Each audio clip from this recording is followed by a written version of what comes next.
అందరికి నమస్తే. రాజకీయం, సినిమా, గమ్మతి ఇచ్చంత్రాలు, వైరల్ అవుతున్న వీడియోలు ఇట్లా తీరు వార్తలతో మైక్ టీ ముచ్చలు తయారుగానే చెల్ల సుషేద్దాం పాండ్రి. అందుకంటే మొదల హెడ్లైన్స్. తప్పుడు కేసులు పెడితే ఊకోరట, పోలీసుల మీద ట్రిబ్యునల్ వేస్తారట.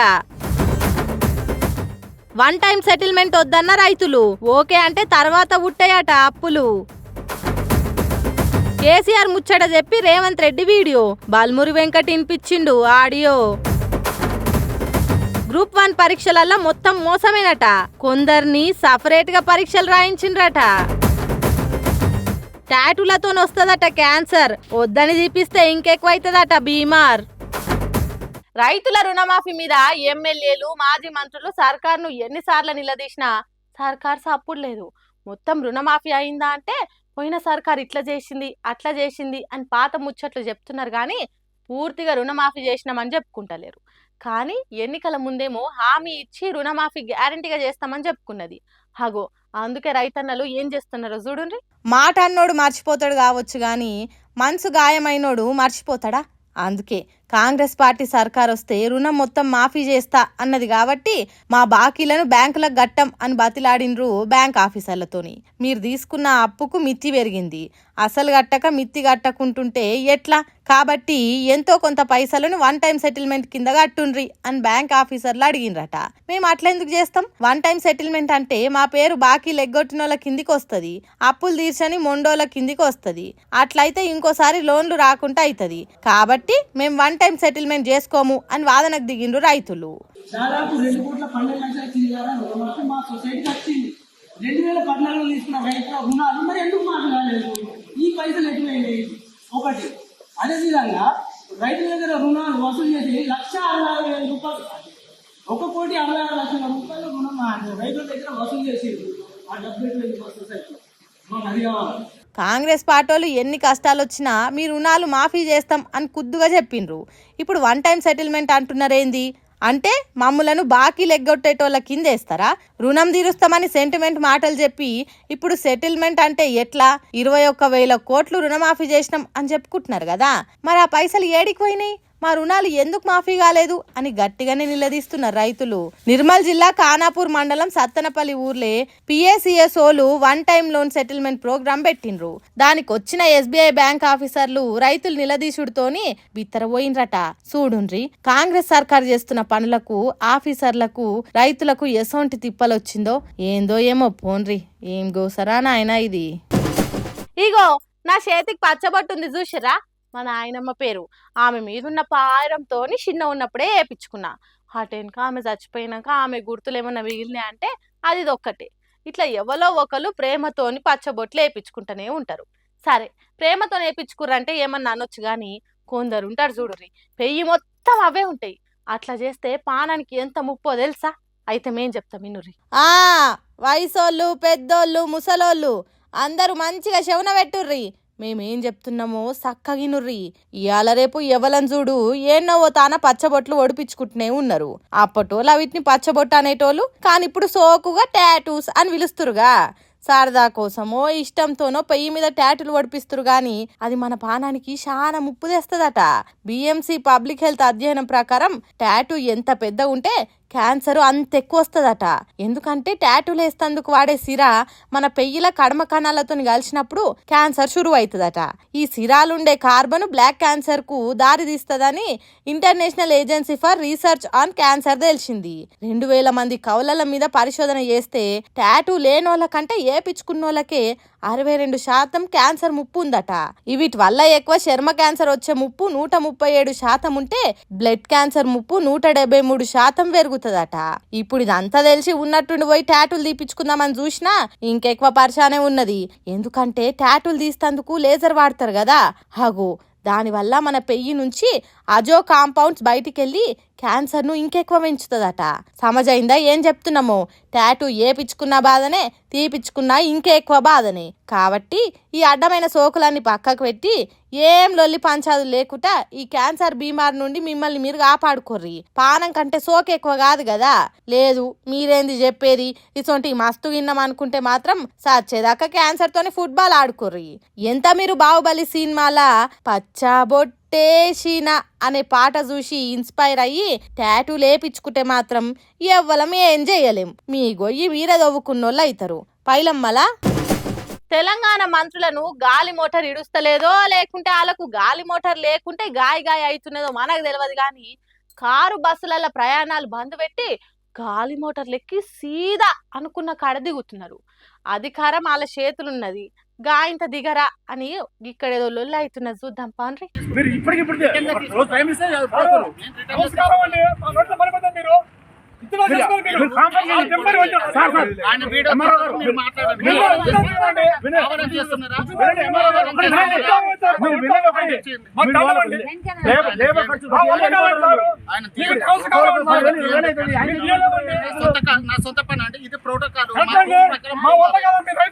సార్ దండం పెడతా సారు, ఇప్పటికిప్పుడు ఖాళీ చేయాలనంటే ఎట్లా సారు? మీ కాలు మొక్త సారు అని ఓ రైతు ఎంఆర్ఓ సార్ను బతిలాడుతున్నాడు. పాపం ఆ ఆఫీసర్ కూడా ఏం చెయ్యలేక నేనేం చెయ్య, మంత్రి గారు రావాల్సిన జాగా ఇదే కాబట్టి ఖాళీ చెయ్యాలి అని అంటున్నాడు.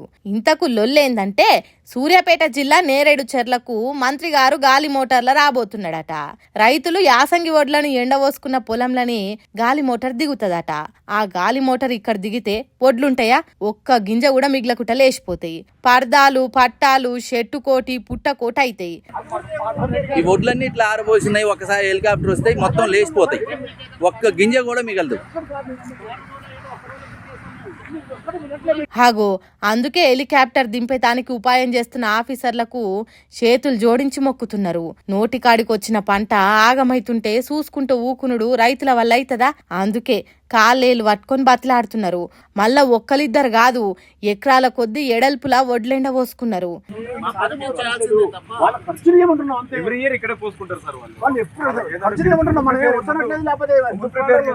ఇన్నరా ఇప్పటికిప్పుడు ఖాళీ చేయమంటే ఖర్చుతో కూడిన పని. లేబర్ను పెట్టి వడ్లు ఇక్కడి నుంచి ఏరే జాగకు తీసుకుపోవాలి. ఆ ఖర్చులు ఇయ్యుండ్రి, రైతులు ఖాళీ చేస్తారు అని ఆఫీసర్లను అడుగుతున్నారు. మరి అంతే కదా, కార్లలో వచ్చే మంత్రులు లక్షలు ఖర్చు చేసి హెలికాప్టర్లలో వచ్చినప్పుడు రైతులు ఒడ్లు ఖాళీ చేసుకునే ఖర్చు పైసలు కట్టించుడు పెద్ద లెక్కనే కాదు సర్కార్కు. కాబట్టి ఇంతో కొంత ఇస్తే కూలీలను పెట్టి ఖాళీ చేస్తారని అంటున్నారు. మరి ఆఫీసర్లు ఏం చేస్తారో తెలియదు కానీ రైతులకు తక్లీఫ్ రాకుండా చూసుకోవాల్సిన మంత్రులు, ఆఫీసర్లు అదే రైతులను తిప్పల పెట్టే పనులు చేస్తున్నారు. మరి అట్లున్నది మన సర్కార్ పనితనం అని అంటున్నారు సూర్యాపేట జిల్లా జనాలు ఈ ముచ్చట తెలిసినాక. గ్రూప్ 1 కొలువులల్లా లొల్లి కొలిక్కొచ్చి నౌకర్లు వస్తాయన్న నమ్మకం లేకుండా అవుతున్నదట. మేము మస్తు చేస్తున్నాం అని చెప్పుకుంటున్న కాంగ్రెస్ సర్కారు పెద్ద స్కామ్ చేసిందట గ్రూప్ 1 నౌకర్లల్లా.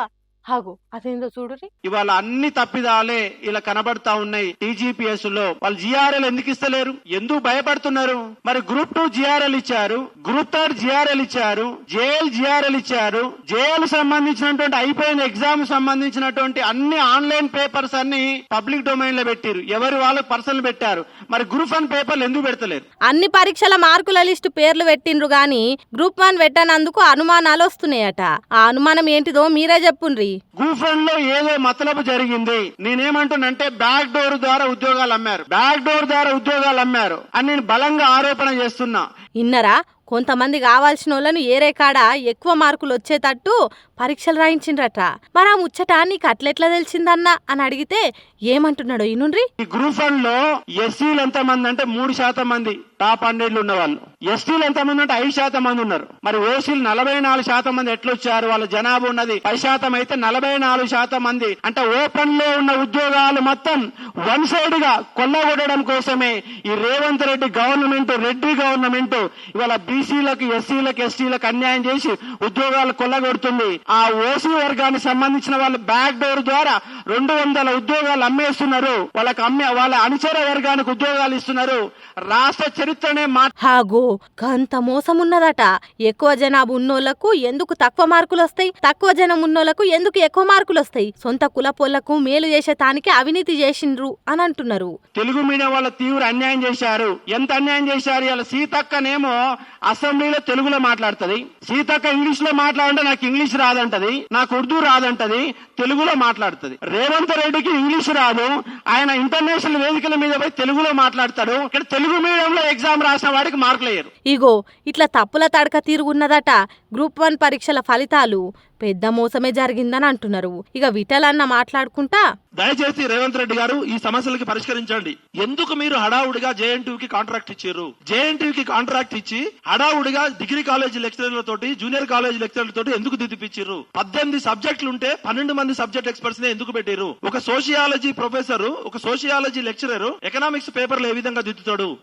అక్కడ ఏమైందంటే data presentation, bar diagrams, charts వేసిన వాళ్ళకి ఎక్కువ మంది మార్కులు వచ్చినాయి. 4 సార్లు సివిల్స్ మెయిన్స్ రాసి ఇంటర్వ్యూకి పోయిన పిల్లలకి మార్కులు రాలేదు. ఇప్పుడిప్పుడే మొన్న డిగ్రీ పాస్ అయిన పిల్లలు, అసలు యూపీఎస్సీ ప్రిపేర్ కానోళ్ళు, జస్ట్ నామకే వాస్తే రాసిన వాళ్ళకి కూడా చాలా మందికి వచ్చినాయి. నా దగ్గర 100 ఆధారాలు ఉన్నాయి. ఒక పరీక్ష 100 తప్పులు అని. హాగో అంత ఘోరంగా పేపర్లు దిద్దిండ్రట. అడుగడుక్కు తప్పులే ఉన్నాయట. మొత్తం ఆగమాగం చందన చేసిండ్రట. సొంత మనుషులకు నౌకర్లు ఇచ్చేటానికి పెద్ద స్కామ్ చేసిండ్రట. ఎంత ఘోరమో చూడుండ్రి.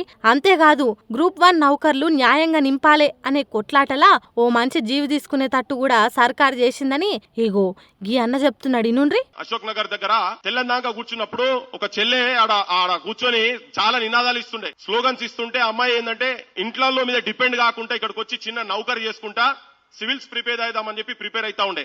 50-100 అందరి దగ్గర వసూలు చేసుకుంటున్నాం అని చెప్పండి. వాళ్ళు 500 రూపాయలు అమ్మాయి ఇస్తుంటే ఆ విజువల్ మొత్తం మా సోషల్ మీడియాలో మొత్తం వస్తే, ద్రోహం ఏంది, నేను చేసిన తప్పేంది అని అంటే ఆ ధర్నాలో కూర్చొని ఉన్నది. ఏంది, ముఖ్యమంత్రి చెప్పినటువంటి ప్రామిసులు అమలు చేయమన్నటువంటి ధారణాలు కూర్చుంటానికి ఇది చెప్పేది. నేను నౌకరొద్దు, నీ చదవద్దు, పాడొద్దు, నీకు పెళ్లి చేస్తామని ఇంట్లో కూర్చోబెట్టిండ్రు. ఒక 15 రోజుల కింద అనుకుంటా, 15-20 రోజుల కింద ఆ పిల్ల ఇప్పుడు నాకు ఢిల్లీ పోయిన చెల్లెతో మాట్లాడుకుంటే చెప్పిందంట, మీ తల్లిదండ్రులు మిమ్మల్ని ఎంకరేజ్ చేస్తున్నారు, మా ఇంట్లో నన్ను ఇంట్లోకెళ్ళి రాణిస్తలేరు, నీ పరీక్షలొద్దు, నీ నౌకరొద్దు, అది అని చెప్పని అంటున్నారు. నాకు ఏం చేయాలో అర్థమైతలేదని మానసికంగా ఇబ్బంది పడి మీ అందరికి చెప్తున్నదంటే ఆత్మహత్య చేసుకుని చనిపోయింది.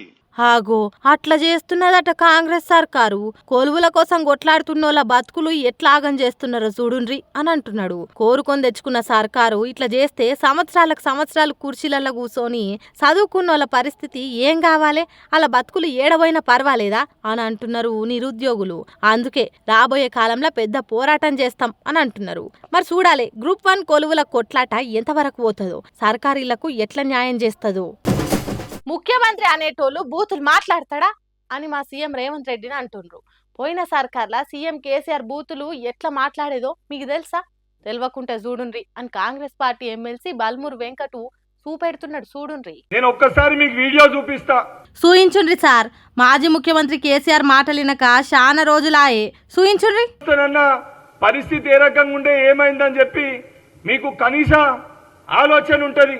అవునవును, కనీసం ఆలోచన ఉంటది. చూయించుండ్రి సార్. తెలంగాణలో మీ బతుకులు జడ బతుకుల కొడకల్లారా ఎవడన్నా టచ్ చేసి చూడండి, ఒక్కనొక్కని పండ పెట్టి తొక్కి పేగు తీసి మెడలేసుకొని అబ్బబ్బా చెవులతో నేనే బూతులేనా అవి? పండబెట్టి దొక్కి పేగులు మెడలేసుకుంటానుడు పెద్ద బూతే. ఎమ్మెల్సీ వెంకట్ గారు మీరు చెప్పినట్టు ఒక రాష్ట్రానికి ముఖ్యమంత్రి ఉన్న మనిషి ఇట్లా బూతులు మాట్లాడు మంచి పద్ధతి కాదు అని అంటున్నారు ఈ వీడియో చూసిన జనాలు. అయితే ఈ పల్క తీరుండే సెల్లు ట్యాబ్లా ఎవరు వీడియోలు తయారు చేసి పెట్టిండ్రో తెలియదు కానీ మాజీ ముఖ్యమంత్రి కేసీఆర్ మాటలతో పాటు ఇప్పటి సీఎం రేవంత్ రెడ్డి బూతులు కూడా ఉండే వరకు ఇదే వీడియోను సోషల్ మీడియాలో తిప్పుకుంటా బల్మూరి వెంకట్ బరాబర్ చెప్పిండు. ఇట్లనేనా ఓ సీఎం బూతులు మాట్లాడేది అని షేరింగులు చేస్తున్నారట. అప్పుడప్పుడు లీడర్లకు ఇట్లా అవుతుంటది కానీ కొద్దిగా చూసుకోవాలి కదా. వీడియోలు ఏమున్నాయి మీడియాకు చూపించేటప్పుడు ఏది ప్లే చేయాలనో చూసుకోవాలి కదా. ఇప్పుడు చూడుండ్రి, ఓ ముఖ్యమంత్రి సొక్కంగా మాట్లాడుతున్నాడని పోయిన సీఎం గురించి చెప్పేటానికి వచ్చినవా అని తిడుతున్నారు జనాలు. పింకు, ఆరెంజు, రెడ్ బుక్లో రాసుకుంటున్నాం. మీ పార్టీ సర్కారు ఉన్నది కదా అని ఎక్కువ చేస్తే ఊకోం, వచ్చేది మా సర్కారే, అప్పుడు చెప్తాం మీ సంగతి అని లీడర్లకు వార్నింగ్లు ఇస్తుంటారు కదా. హాగో గీసారు లీడర్లకు కాదు ఆఫీసర్లకే గట్టి జాగ్రత్తలు చెప్తున్నాడు. గుడ్డిగా సుమోటో కేసులు పెడితే రాబోయే రోజుల్లో తీవ్రమైన పరిణామాలు ఉంటాయి. మీరు రిటైర్ అయినా, మీరు ట్రాన్స్ఫర్ అయినా ఎఫ్ఐఆర్ మాత్రం మీరు చించేయలేరు. మీరు చించేయాలనుకున్న కోర్టులో ఎఫ్ఐఆర్ ఉంటుంది. Everything is digitized. ఇన్నరా పోలీస్ ఆఫీసర్లు సర్కార్ పెద్దలు చెప్పినట్టిని ఉత్తుతగా కేసులు పెడితే మేము ఊకోము, మీరు ఎన్ని ప్రయత్నాలు చేసినా తప్పించుకోలేరంటున్నాడు బీఆర్ఎస్ లీడర్ ఆర్ఎస్ ప్రవీణ్. గుడ్డిగా కేసులు పెడితే తర్వాత ఏం జరుగుతుందో కూడా చెప్పిండు. రాబోయే బీఆర్ఎస్ ప్రభుత్వంలో తప్పకుండా ఒక ట్రిబ్యునల్ వేస్తాం. ట్రిబ్యునల్ వేసి ఏ అధికారులు అయితే చట్టాన్ని ఉల్లంఘించి రాజ్యాంగం ఇచ్చిన ప్రాథమిక హక్కులు article 14, article 14, article 19, article 20, article 21 జీవించే హక్కును హరించే ప్రయత్నం చేసినరో ఆ ఆఫీసర్లు భారీ మూల్యం చెల్లించుకునే ప్రమాదం ఉన్నది. హాగో అట్లుంటదట. ఉత్తగా ఉద్యోగాల నుంచి తీసేసుడో ట్రాన్స్ఫర్లు చేసుడో కాదు, అట్లా చేసిన వాళ్ళ మీద ట్రిబ్యునల్ వేస్తారట. మరి ఎందుకు ఇట్లా మాట్లాడుతున్నాడు ప్రవీణ్ సార్ అంటే, ఆఫీసర్లు ఉన్నారు. ఉదాహరణకు సిద్దిపేట కమిషనర్ ఆఫ్ పోలీస్, మీరు ఇలా సోమోటో పెట్టిర్రు మేడం. మీరు సోమోటో పెట్టి ఒక సోషల్ మీడియా యాక్టివిస్ట్ మీద చేయని నేరానికి అతని మీద మీరు కేసు పెట్టారు. కానీ హరీష్ రావు గారిని, కేటీఆర్ గారిని పెట్రోల్ పోసి చంపుతామన్న మైనంపల్లి హనుమంతరావు మీద మీరు ఇంతవరకు ఎఫ్ఐఆర్ బుక్ చేయలేదు. This we will remember. చిన్న తప్పులు చేసిన బీఆర్ఎస్ పార్టీల మీదనో పెద్ద పెద్ద కేసులు పెడుతున్నారట. అదే సంపుతం పొడుస్తామని బెదిరించిన వాళ్ళ మీద ఏ చర్యలు లేవట. హాగో అందుకే ప్రవీణ్ సార్కు కోపం వచ్చిందట. అందుకే ఒక్కలను వదిలిపెట్టం అని అంటున్నాడు. ఇంతకు ముందు పోలీస్ శాఖలో పనిచేసినోడాయే. దాంట్లో ఉండే లొసుకులు ఎట్లాంటియో సార్కు తెలుసు కాబట్టి ఓవర్ చేసిన ఏ పోలీస్ ఆఫీసర్ను వదిలిపెట్టం అంటున్నాడు. అట్లనే అవినీతి జరిగే చోట పోలీసులు ఉంటలేరు.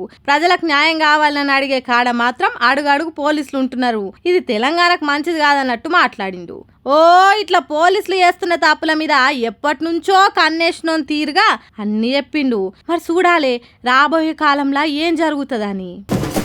వంప అయితే వదినే, మిట్ట అయితే మర్దలు అన్నట్టే చేస్తున్నదట కాంగ్రెస్ సర్కారు. మన కొనీతి మంది కొనీతి అన్నట్టు వ్యవహారాలు ఉన్నాయని పొట్టు పొట్టు తిడుతున్నారు జనాలు. ఎందుకు ఏమిటనేది మీరే చూడుర్రి.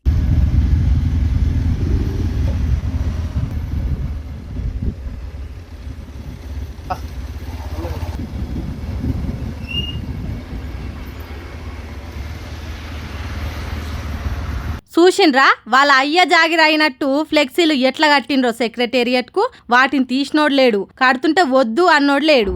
అధికారం చేతులున్నది కదా అని ఇష్టం ఉన్నట్టు చేస్తుర్రు కొంతమంది.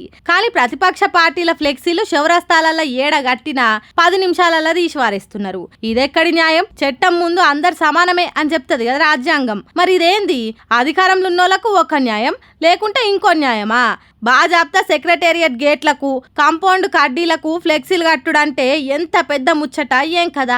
దీని మీద ఎవ్వరు మాట్లాడరా? ఇది సర్కార్ భవంతా లేక పార్టీ ఆఫీసా? ఇట్లా కట్టినో లెవెలో తెలుసుకొని కేసు పెట్టి లోపటేసేంత శక్తి లేదా తెలంగాణ పోలీసులకు? ఏ పార్టోలు ఏ సంఘపోలు ఫ్లెక్సీలు కట్టినా 5-10 నిమిషాలలో పీకి వారేసే జిహెచ్ఎంసీ అధికారులు ఏడికి పోయిండ్రు? కాంగ్రెస్ వాళ్ళు ఆడిందే ఆట పాడిందే పాట అన్నట్టు నడుస్తున్నది తెలంగాణ రాజ్యంలా అని తిడుతున్నారు. దీన్ని చూసిన పబ్లిక్. పెద్ద పెద్ద లీడర్లు ఎసొంటి బట్టలు వేసుకుంటారు ఏం కథ, వాళ్ళు తిరిగే జాగాలు ఎట్లుంటాయి ఇంకా. కానీ ఈ లీడర్ చూడు ఎంత సింపుల్గా ఉన్నాడో. అంతేకాదు ఇప్పుడు ఆయన చేసిన ఓ పని సోషల్ మీడియాలో చక్కర్లే కొడుతుంది. ఏయ్ కోమటిరెడ్డి సారు బండి మీద టిఫిన్ చేస్తున్నాడేంది? సార్ దాల్చుకుంటే 5 స్టార్ హోటళ్లలో 1000 రూపాయల షాయి తాగుతాడు. ఆయనకు ఏ టిఫిన్ కావాలన్నా ఇంటికే వస్తుంది. కాసోంటిది అందరితో కలిసి బండి మీద నాష్ట చేసిండు. ఓ షాయి గిడ సప్పరిచ్చిండుగా మంచిగా. ఆటెనకాళ్ళతో కూర్చొని చేతుల చేసి మాట్లాడిండు. ఇంతకు ఏడైది అంటారా? నల్గొండల పొద్దున వాకింగ్కి పోయినప్పుడు ఆడ అందరితో కలిసి మాటలు కలిపి వాళ్ళతో కూర్చొని నాష్ట చేసినాక మంచి షెడ్ ఆడుచుకుండు. మరిగా సార్కు ఏం బుద్ధి పుట్టనో ఏమో తెలియదు గాని గెలిచినాక ఎన్నడలేంది గిట్ల మందితో కలిసి కూర్చొని మాట ముచ్చట ఆడుచుకున్నాడు. మరిగా పబ్లిక్ కోసం ఏం మంచి చేయబోతున్నారో గాని సార్ సింప్లిసిటీ ఫోటోలు వీడియోలు మాత్రం సోషల్ మీడియాలో గిరికలు కొట్టబట్టినాయి ఇప్పుడు.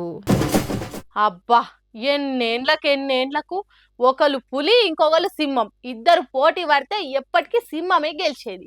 కానీ 17 ఏండ్లకు సింహం మీద పులి గెలిచింది. ఎవరి గురించి చెప్తున్నానో తెలుస్తలేదా? అయితే ఈ ముచ్చట చూడుర్రి. ఐపీఎల్ అనే క్రికెట్ ఆట పుట్టినప్పటి నుంచి ఒక్కసారి అంటే ఒక్కసారి గెలిచింది బెంగుళూరు జట్టు చెన్నై జట్టు మీద. దాంట్లో కింగ్ కోహ్లీ ఉంటే దీంట్లో సింహం జుంపాల జుట్టున్న ధోని ఉంటాడు. 2 జట్లు పోటీ పడ్డప్పుడల్లా చెన్నై జట్టే గెలిచేది. అరే చెన్నై ఎన్నిసార్లు గెలుస్తుంది, ఒక్కసారి బెంగళూరు చేతిలో ఓడిపోతే బాగుండు అని ధోని ఫ్యాన్స్ కూడా కోరుకునేదట. ఎంతో మంది ఆటగాళ్ళు మారిండ్రు, ఎంతో మంది కెప్టెన్లు మారిండ్రు, అయినా గానీ చెన్నై జట్టును ఓడించలేకపోయింది బెంగళూరు. కానీ ఈసారి బెంగళూరు చెన్నైని ఉత్తుత్తగా ఓడించుడు కాదు, ఏకంగా 50 పరుగుల తేడాతోని తోడగొట్టి ఓడగొట్టింది.